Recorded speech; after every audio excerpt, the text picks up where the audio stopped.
रात का दूसरा पहर शुरू हो चुका था। मौसम अचानक खराब हो गया था और दूर तक कोई रोशनी नहीं दिख रही थी। विक्रम, जो एक एडवेंचर ट्रैवलर था, अपनी जीप में अकेला बैठा जंगल के बीचों बीच खो गया था। वो एक पुरानी लोक कथा पर डॉक्यूमेंट्री बनाने आया था, जिसमें बताया गया था कि इस जंगल में सदियों से भटकती आत्माएं रहती हैं। उसने लोक कथाओं में दिलचस्पी लेते हुए सोचा कि कुछ सच्चाई ढूंढी जाए, पर उसे क्या पता था कि वो खुद इस रहस्यमय जंगल में फंस जाएगा। जब विक्रम ने अपने नक्शे पर ध्यान दिया, तो उसे एहसास हुआ कि वो रास्ता जो उसे गांव तक ले जाना चाहिए था, कहीं गायब हो चुका था। उसके सामने वही जीपीएस नक्शा था जो उसने पहले डाउनलोड किया था, लेकिन अब उसका जीपीएस सिग्नल भी खो गया था। उसके चारों ओर घना जंगल था और अजीब सी खामोशी थी जो उसे बेचैन कर रही थी। एक सिहरन उसके शरीर में दौड़ गई जब उसने देखा कि उसकी जीप की घड़ी भी रुक गई थी, रात के ठीक 2:33 पर। विक्रम ने ध्यान से चारों ओर देखा। सब कुछ सामान्य लग रहा था, फिर भी उसके दिल की धड़कन तेज हो रही थी। अचानक एक धुंधली परछाई पेड़ों के बीच से तेजी से गुजरी। विक्रम ने समझा कि यह उसका भ्रम है, लेकिन जब वो ध्यान से देखने की कोशिश कर रहा था, तभी एक तेज हवा का झोंका आया और जीप के दरवाजे खुद ब खुद बंद हो गए। दरवाजे के साथ खड़खड़ाती आवाज आई, जैसे कोई उसे अंदर ही कैद कर रहा हो। विक्रम ने खुद को शांत करने की कोशिश की, लेकिन अचानक उसके कानों में हल्की फुसफुसाहट सुनाई देने लगी। यह किसी औरत की आवाज थी। वो कह रही थी, यहां से भाग जाओ, वरना तुम भी उनमें से एक बन जाओगे।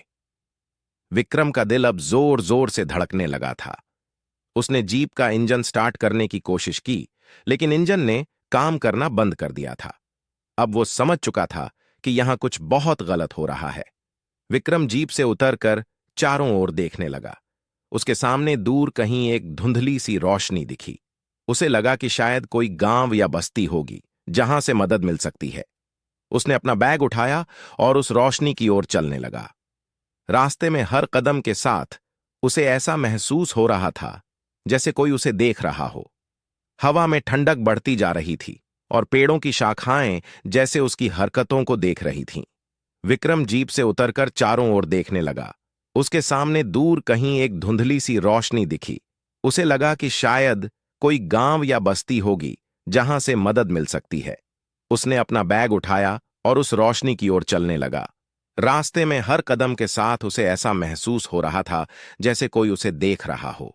हवा में ठंडक बढ़ती जा रही थी और पेड़ों की शाखाएं जैसे उसकी हरकतों को देख रही थीं। पीछे हटने की कोशिश की, लेकिन तभी उसे लगा कि कुछ अदृश्य शक्तियां उसे इस दरवाजे की ओर खींच रही हैं। वो औरत अचानक गुस्से में चिल्लाई, तुम भाग नहीं सकते, तुम अब इन आत्माओं का हिस्सा बन चुके हो। विक्रम ने जब उसकी आंखों में देखा, तो उसकी आंखों से लाल रोशनी निकलने लगी। वो समझ गया कि ये औरत भी एक आत्मा है और वो उसे इस जाल में फंसा चुकी है। विक्रम अब पूरी तरह से फंस चुका था। उसे लगा कि उसकी जिंदगी यहीं खत्म हो जाएगी। तभी अचानक वो बुजुर्ग साधु फिर से वहां प्रकट हुए। उन्होंने अपने हाथ में एक मंत्र लिखित ताबीज निकाला और उस औरत की ओर फेंका। औरत चीखने लगी और हवा में गायब हो गई। साधु ने विक्रम को समझाया, ये जंगल आत्माओं का वास है और वो औरत एक पिशाचनी थी। वो भटकती आत्माओं को अपने जाल में फंसाकर उनका इस्तेमाल करती है। विक्रम ने थरथराते हुए पूछा, लेकिन मैं यहां से कैसे निकल सकता हूं? साधु ने उसे एक पुराना मंत्र दिया और कहा, इस मंत्र को पढ़ते हुए तुम इस जंगल के रास्ते पर चलो। ये तुम्हें सही रास्ता दिखाएगा, लेकिन याद रहे, ये मंत्र सिर्फ एक बार काम करेगा। विक्रम ने जैसे ही मंत्र पढ़ना शुरू किया, जंगल की सारी खामोशी टूट गई।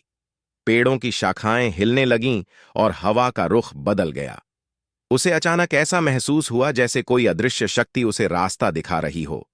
वो साधु की बताई दिशा में चलते चलते जंगल के बाहर आ गया। वो अब एक सुरक्षित जगह पर था, लेकिन उसकी सांसें अब भी तेज चल रही थीं। उसने पीछे मुड़कर देखा तो जंगल अंधेरे में डूब चुका था, जैसे वहां कुछ हुआ ही नहीं हो। विक्रम समझ चुका था कि वो एक भयानक अनुभव से बच निकला था। उसकी कहानी अब सिर्फ एक एडवेंचर नहीं, बल्कि एक ऐसा रहस्य बन चुकी थी जिसे वो कभी नहीं भूल सकता था। जब विक्रम ने चैन की सांस ली और अपनी कार में वापस आया तो उसे अपने बैग में वही ताबीज मिला जो साधु ने उसे दिया था। ताबीज में कुछ अजीब सा लिखा था, यह जंगल हमेशा तुम्हारा इंतजार करेगा। विक्रम ने अब फैसला कर लिया था। उसकी ये कहानी दुनिया को बताने लायक थी और वो इसे दुनिया के सामने लेकर आएगा। लेकिन क्या वो इस बार फिर से उस जंगल में जाएगा? ये एक नया सवाल था। क्या विक्रम फिर से उस जंगल में जाएगा या फिर आत्माओं के जाल में वो फिर से फंस जाएगा? जानने के लिए देखिए अगला वीडियो।